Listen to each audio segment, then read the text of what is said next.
I would have probably had the same feeling as Richard Pryor. I don't think that I would have put a hit. I probably would have did it myself. We had Rashawn Khan, Richard Pryor's bodyguard, on our platform. He talked about how that Paul Mooney allegedly slept with Richard Pryor's son. Right. And Richard Pryor, in retaliation, wanted to hit on him. Right. Reaction to hearing that story? I would have probably had the same feeling as Richard Pryor. I don't think that I would have put a hit. I probably would have did it myself. I mean, I don't know if Paul or Richard's son was gay or whatever, but to hear that you turned my son out or did that, I don't think I could swallow that. Yeah, was Richard Pryor someone you looked up to, Richard Pryor? Definitely, definitely. I mean, he was the forbidden fruit. You wasn't supposed to listen to Richard Pryor.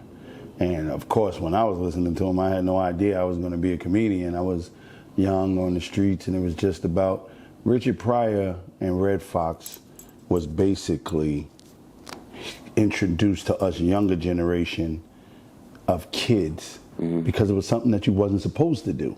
You're not supposed to look at the Playboy magazines that your uncle have under the table in the pull, you know.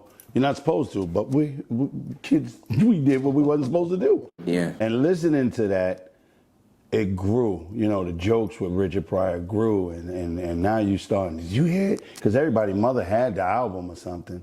So that's how I became familiar with him. And the Playboy books was, like I said, it wasn't something that you were supposed to do. And me being just, why am I not supposed to do this? How about Paul Mooney?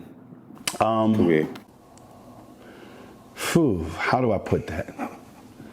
Let me not say nothing bad. I came across Paul Mooney as a very cocky comedian. And I don't know what the age thing, but I know Paul Mooney had a thing with, which was weird to me. He was doing a show after my show in Caroline's. We were doing an interview with a radio station, and he was on the next, doing an interview as well. So we started, he talked about the Kings at the time, and I was the arrogant one, and comedians pay homage to other comedians. And he was like, hey, no Kings, and as long as Richard Pryor is still alive, and such and such, like kind of dissing us. And I was like, nobody want to hear that old shit or whatever. Okay. And so after the interview, I went to shake his hand. After his interview, he gave a good interview, and he moved his hand. I don't shake hands, and somebody was like, he don't shake hands. I said, oh, okay, no disrespect. I'm sorry. Wow. So then after the show, we did the show. Then his show was the next show at Caroline's. I'll never forget it. I think this was one, I had a lot of great shows, but this was a show, and he walked up to me. He said, you are a fucking genius. Grabbed my hand, shook my hand. Not only that, pulled me and hugged me, which threw me off.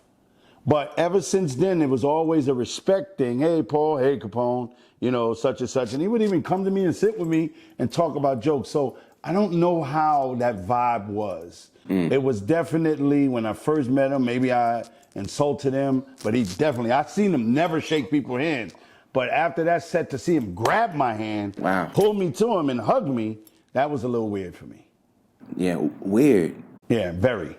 In terms of the type of hug, or? Nah, it wasn't like that. No, it was a sincere, you're funny. Okay. And that was all, pretty much.